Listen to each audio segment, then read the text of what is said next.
상쾌한 아침 원주에서 출발합니다.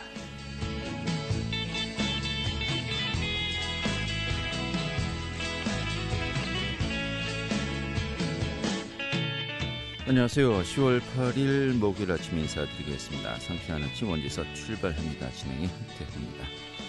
자, 오늘이 가을의 5번째 절기죠. 할로입니다. 이 찬이슬이 맺힌다는 날인데요. 자, 그래서 그런지 오늘도 아침 공기가 쌀쌀합니다. 현재 원주 지역의 기온이 13도고요. 한낮에는 기온이 21도까지 오르겠습니다. 이런 가운데 오늘도 전국이 대체로 맑겠네요. 자, 오늘 준비한 소식 살펴보도록 하겠습니다. 횡성군이 지난해 13년 만에 처음으로 인구 감소세가 현실화되었다고 합니다. 또 이런 가운데 해마다 저출산 또 고령화가 심화되면서요. 인구 유지 좀 빨간불이 켜졌다고 하는데요. 그 현황 살펴보도록 하죠. 또 원주시가 분양 시작 한 달 만에 90% 이상 분양된 이 제일 풍경채 혁신도시에 위치했죠. 이 아파트에 대한 분양권 불법 전매 신고센터를 설치해서 운영에 들어갔다고 합니다. 오늘 자세한 내용 살펴보도록 하겠고요. 또 중개수수료와 광고료, 또 입점 수수료가 없는 이 강원도형 배달 앱이 내년 1월에 출시될 것으로 예정된 가운데 현재 또 개발 중이라고 합니다. 이 내용도 오늘 또 전해드리도록 하죠. 10월 8일 목요일 상쾌한 아침 원주에서 출발하겠습니다.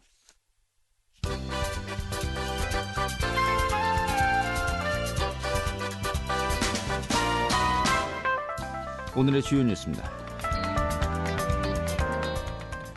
강원도에서 야생 진드기 매개 감염병인 중증 열성 혈소판 감소 증후군 SFTS 환자가 2명 또 발생했습니다. 이번에 발생한 환자는 원주와 홍천의 각각 50대와 80대 주민으로 이로써 올해 강원도 내 SFTS 환자는 모두 20명으로 늘었고 이 가운데 1명이 숨졌습니다. 임시 개장 중이던 원주 문막의 동화마을 수목원이 보안 공사를 마무리하고 내일 정식 개장합니다. 원주 문막 동화마을 수목원은 국비 30억 원 등 모두 60억 원을 들여서 조성되었으며 2016년 말에 원주시 최초로 공립수목원으로 등록되었습니다. 문막 동화마을 수목원의 면적은 146헥타르이며 면적 기준으로는 국내에서 9번째로 큰 규모입니다.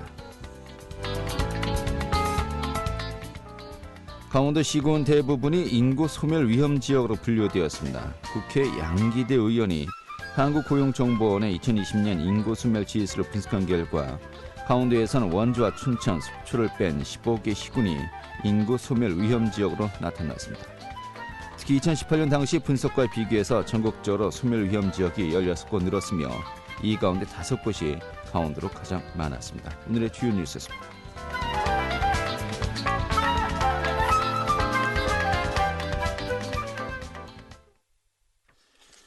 네, 원주혁신도시는 주택법에 따라서 1년간 분양권 전매가 금지되죠.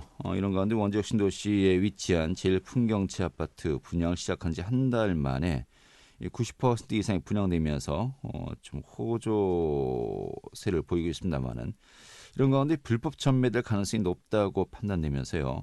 또 원주시에서는 불법 전매 신고센터를 운영하고 있다고 합니다. 오늘 소개해드리도록 하죠. 김민주 리포터 처리했습니다. 어서 오시죠. 네, 안녕하세요. 네. 자, 일단 분양권 불법 전매를 사전에 방지하기 위해서 원주시가 불법 전매 신고센터를 운영한다고요? 네, 원주 혁신도시는 주택법에 따라 최초 입주자로 선정된 날부터 1년간 분양권 전매가 금지되는데요. 원주 혁신도시의 제일풍경채 아파트는 분양이 시작된 지 한 달 만에 90% 이상 분양된 상황입니다. 또 대부분이 외지인이 아닌 원주 시민이라고 하는데요. 원주시는 이에 분양권 불법 전매 가능성이 있다고 판단돼 사전에 이러한 상황을 방지하고자 불법 전매 신고센터를 운영하고 있습니다. 현재 원주시청 3층 주택과에서는 불법 전매 신고를 받고 있습니다. 신고 대상은 계약일로부터 1년의 분양권 전매 제한 기간에 분양권을 거래한 사람과 이를 중개한 공인중개사고요. 불법 행위가 적발되면 형사처벌과 더불어 분양계약이 취소될 수 있으며 공인중개사는 영업정지 등 행정처분을 받게 됩니다. 신고센터가 운영되기 전에는 원주 혁신도시의 제일풍경채 아파트 불법 전매를 광고한 부동산 중개업소 17곳이 15일 영업정지 처분을 받았는데요. 신고센터가 운영된 이후 현재까지 접수된 신고 건수는 아직 없다고 합니다.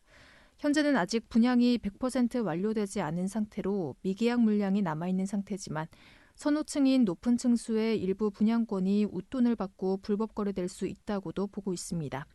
자세한 이야기 원주시청 주택과 신좌근 공동주택공급 팀장에게 듣겠습니다.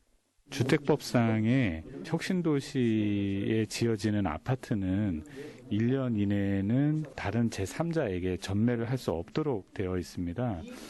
혁신도시 제1풍경채 아파트가 분양 시작 1개월 만에 90% 이상 분양이 됐거든요. 그렇게 되면 불법 전매 행위가 그 부동산이나 일반 분들 중에 이익을 보려고 전매를 유도하시거나 아니면 전매를 하시려고 하시는 분들이 계세요. 이 아파트가 실거주자에게 공급될 수 있도록 저희가 신고센터를 설치하게 됐습니다. 분양 사업주체라고 그러는데 이제 아파트 사업 시행자가 분양 대금을 돌려주고 분양 계약을 이제 취소하게 되거든요. 그러면 웃돈을 주고 산 사람 같은 경우에는 그 웃돈을 보장을 받을 수가 없으니까 금전적으로 피해가 생기는 거죠. 근데 그거는 불법이기 때문에 보장을 받을 수가 없는 겁니다. 네, 신도시 등 다른 지역에선 분양권 불법 전매 문제가 꾸준히 지적돼 왔었죠. 네, 부동산 투기 요인으로 지적되는 아파트 분양권 전매는 수도권보다 지방이 더 많은 편입니다. 세종시에서도 아파트 분양권 불법 전매에 가담한 중개업자 등에 대한 처벌이 지속되고 있는데요. 올해 세종시에 전매가 제한된 아파트의 분양권 불법 전매를 알선하고 웃돈을 받고 거래하는 사례가 급증했습니다. 검찰 수사 이후 불법 전매에 가담한 공인중개사가 징역형을 선고받는 등 부동산 관련 처벌이 줄줄이 이어지고 있습니다.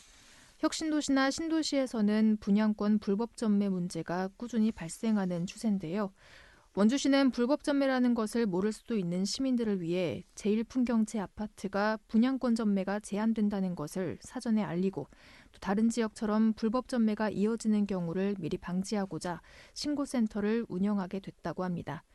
자세한 이야기 원주시 불법 전매 신고센터 관계자와 원주 지역 공인중개사에게 듣겠습니다. 신고센터 위치는 원주시청 3층 주택가에 있습니다.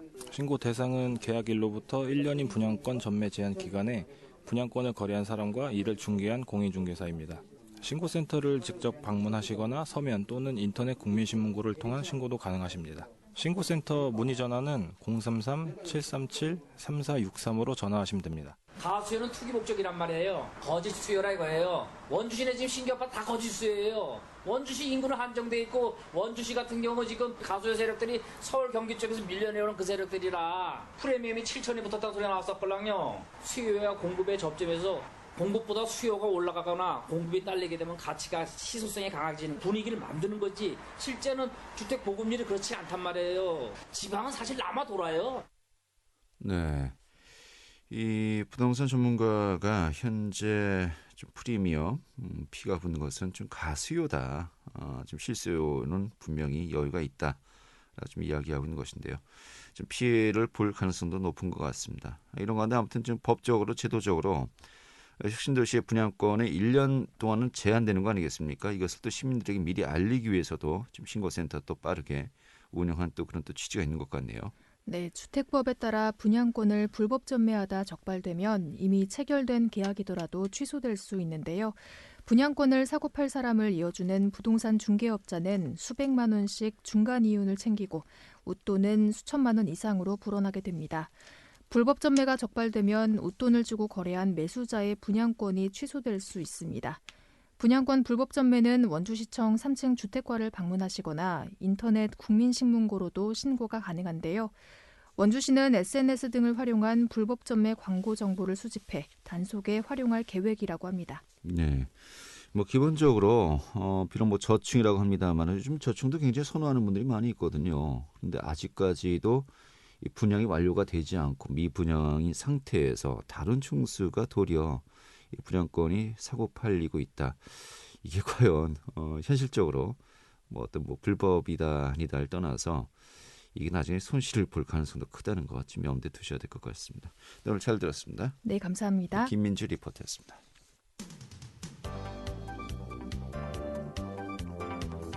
생생한 현장, 유익한 생활 정보를 전해드리겠습니다. KBS 원주 라디오 상쾌한 아침 원주에서 출발합니다를 함께하고 있습니다.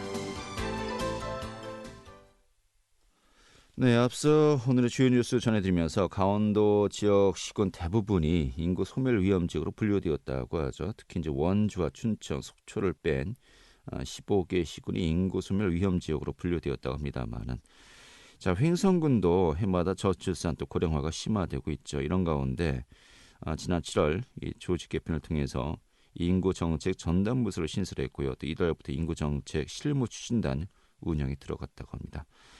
지금 인대원과 함께 전반적인 인구 정책 또 인구수 유지를 위해서 좀 어떤 고민들이 있는지 들어보도록 하죠. 강원도민일보의 박창현 기자 연결하겠습니다. 여보세요. 네, 안녕하세요. 네, 반갑습니다. 자, 일단은 뭐 횡성군만이 아니고 강원도 내 상당수 지역이 좀 인구 감소 추세, 뭐 이게 좀 어제 오늘의 일이 아닙니다만은 횡성군도 역시 마찬가지예요. 지금 인구 현황이 어떻습니까? 네, 일단 횡성군 인구는 그 9월 말 현재 총 46,482명입니다. 지난해 연말 대비 총 93명이 줄은 상태이고요. 2년 전인 2018년 말에 비해서는 244명이 감소한 수치입니다. 강원도 18개 시군으로 보면요. 원주, 춘천, 강릉, 동해, 속초, 홍천, 삼척에 이어서 8번째로 많은 수준이고요. 군 단위 자치단체로는 6만 9천 명 수준인 홍천 다음으로 많은 수준입니다. 네. 그러니까 뭐 2018년 말에 비해서 244명이 감소한 것인데 표면적으로 보면요, 이렇게 뭐 인구 감소율이 큰 것 같지는 않다라고 느낌도 듭니다. 하지만 내부적으로 따져 보면은 이 수치를 따져 보면요, 좀 상당히 좀 빨간불이 켜지는 그런 또 결과들이 많이 나와 있다고요. 예, 그렇습니다. 횡성군 인구는 그 전국 군 단위 자치단체로는 좀 드물게요. 지난 2007년부터 2018년까지 12년간 기업 유치 성과와 귀농귀촌 인구 좀 유입 효과로 증가세를 보였습니다. 그런데 그 지난해부터 13년 만에 처음으로 전년 대비 151명이 줄어들어서 증가세가 꺾인 데 이어서요. 올해도 감소세를 유지하고 있기 때문에 인구 유지에 비상이 걸린 상태입니다. 네. 실제 그 올해 좀 출생아 수를 좀 보면요. 9월까지 총 118명에 그쳤습니다. 특히 국외 읍면으로 보면 전체 인구의 한 40%가량이 몰려있는 횡성읍이 78명의 출생아 신고를 한 반면에요. 나머지 8개 면 지역에서는 총 40명의 신생아가 태어났는데 그쳤습니다. 그 면 단위 지역별로 보면은 공군면의 같은 경우에는 올 그 9개월간 출생아 수가 단 1명에 그쳤고요. 청이지라든가 서원, 강림면은 2명에 불과했습니다. 이 때문에 그 강원도 전체 읍면 지역 그 중에서도요, 좀 소멸 고위험 지역이 좀 13곳인데요. 이 중에서 횡성에 청일면과 강일면 등 2개 지역이 포함되어 있습니다. 출생아 수가 좀 신기할 정도로 드문 상황에서 횡성군의 그 65세 이상 인구 비중은 9월 말 기준 46,400여 명 중에서 13,520명으로 29.1%에 달합니다. 예. 횡성읍을 좀 빼고 8개 면 지역만 좀 따져봤는데요. 95세 이상 노인 인구가 65세요? 그렇지, 예, 65세 이상 노인 인구가 37%에 이를 정도로 심각한 고령화율을 보여주고 있는 상황입니다. 고령 인구 비율이 좀 높아지면서 횡성군 전체 인구 평균 연령도 51.5세로 좀 50대를 훌쩍 넘었고요. 횡성읍 인구를 뺀 그 8개 면 지역만 보면 평균 연령이 56.8세로 치솟고 있는 실정입니다. 아, 그래요? 지금 고령화가 정말 심각하군요. 자, 이런 가운데 횡성군이 인구정책 실무추진단 운영에 들어갔습니다. 이 실무추진단 어떤 업무를 하는 겁니까?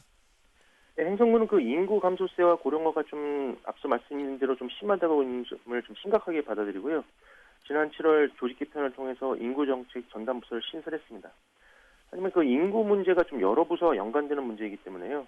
그 지난달부터는 인구정책과 연관된 14개 부서 담당 공무원으로 구성된 실무추진단도 구성을 했습니다. 앞으로 추진단은 그 주기별 인구 현황 분석을 통해서 지역 실정에 맞는 인구 정책을 집중 발굴할 방침이고요. 그는 이와 함께 또 이달부터 지역 내 유동 인구와 생활 인구의 좀 활동 상황과 관광 소비의 패턴을 분석하는 이런 빅데이터를 활용해서 실효성 있는 인구 정책을 수립한다는 방침입니다. 또 그 연내에 복지라든가 여성, 기업, 대학 등 각계각층의 인사들이 참여하는 인구정책위원회를 구성해서 다양한 의견 수렴과 지역 현실에 맞는 인구 지원책 마련에 나선다라는 구상입니다. 예, 이게 담당 부서의 노력만으로는 분명히 또 한계가 있는 것이겠고요. 이게 뭐 인구 구조적인 문제 또 산업 패턴 여러 가지가 이제 얽혀 있는 거 아니겠습니까? 좀 이 부분 좀 많은 그 지역에서 고민하고 있는 또 화두가 아닌가 싶습니다.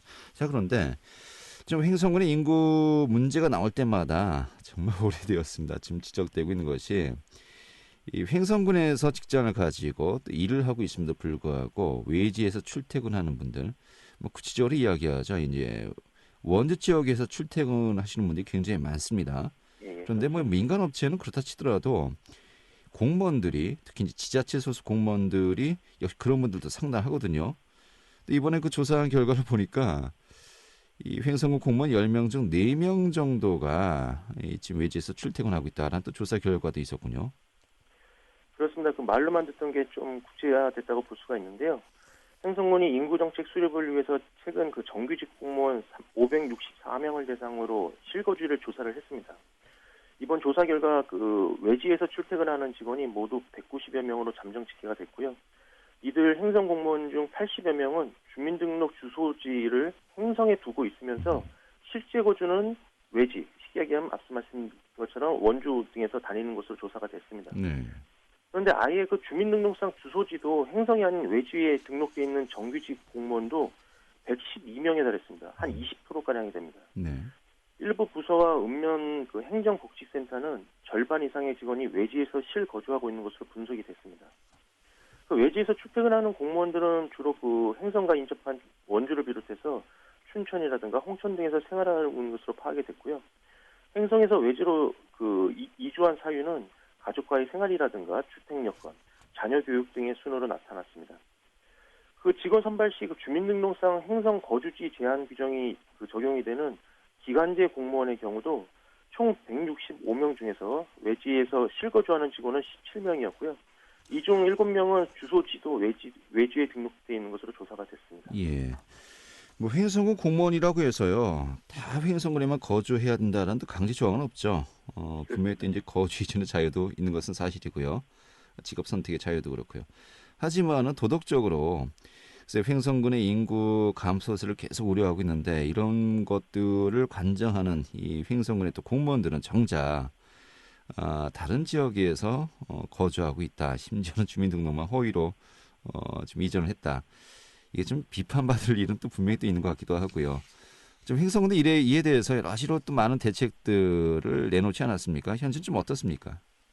예, 횡성군은 그 13년 만에 지난해 13년 만에 처음으로 인구 감소세가 좀 현실화가 됐고요. 저출산 고령화가 좀 해마다 심화되면서 인구 감소세가 좀 현실화된 것으로 보고 가장 먼저 집안 단속부터 나섰다 이렇게 볼 수가 있습니다. 네. 그 주거 제한을 좀 강제로 할 수는 없지만요. 자치단체 공무원이 10명 중 4명 가까이 외지에서 거주하는 건 아무래도 좀 과도한 수치라는 점에 대해서는 공직 내외부에서도 공감하는 분위기입니다. 이 때문에 횡성군은 한때 그 공직자 승진 인사 시 그 거주지에 대한 인센티브도 적용한 적도 있는데요. 이를 좀 다시 부활할지도 좀 고민하고 있는 것으로 알려졌습니다. 횡성군은 그 인구 정책 기조를 좀 그 인구 확대 정책보다는 실거주 인구라든가 유동 인구를 늘리는 정책 추진을 좀 초점에 두고 있는 모양새인데요. 그 이를 위해서 좀 우선 소속 공무원의 그 추가 거주지 유치를 최소화하면서 외지 거주 직원들의 횡성으로의 재이주가 어느 정도 성과가 나와야 정책의 명분을 살릴 수 있다는 생각을 갖고요. 좀 이를 좀 현재로서는 명분을 갖고 있지만은 좀 이를 좀 강제할 수 없다는 점에서 좀 딜레마에 빠져 있는 상태입니다. 네. 그리고 또 횡성군도 공무원뿐만 아니라요. 상당수 원주에 거주하고 있는 좀 교육청이라든가 경찰, 소방 등 지역 내 공공기관에 대해서도 그 기관 단체장이라든가 직원들의 그 주소 이전 지원책을 마련해서 실거주 인구를 좀 확대해 나간다는 구상입니다. 이를 위해서 주소를 이전하는 지역 공공기관 직원들의 이사비라든가 무이자 전세자금, 일정의 생활비를 지원하는 조례 제정을 좀 추진하겠다는 구상입니다. 네, 알겠습니다. 자, 횡성군의 인구 대책 아까도 이야기했듯이 뭐 뾰족한 묘책, 묘안을 제시할 수는 없는 상황 아니겠습니까? 좀 전반적으로 여러 가지 뭐 교통 여건도 그렇고요. 또 기업 유치, 또 이제 각 그 기관 직원들의 좀 거주 여건 강화, 좀 이런 부분들을 함께 또 고민을 해봐야 될 것 같네요. 알겠습니다. 오늘 이렇게 정리하죠. 고맙습니다. 네, 감사합니다. 네, 강원도일보의 박창현 기자였습니다.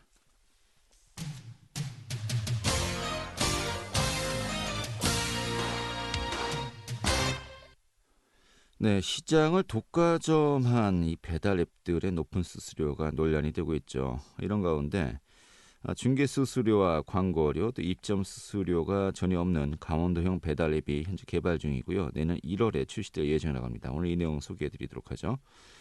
코리아 센터의 사업 총괄 김태화 이사 연결하겠습니다. 여보세요? 네, 안녕하세요. 네, 반갑습니다. 예. 네, 반갑습니다.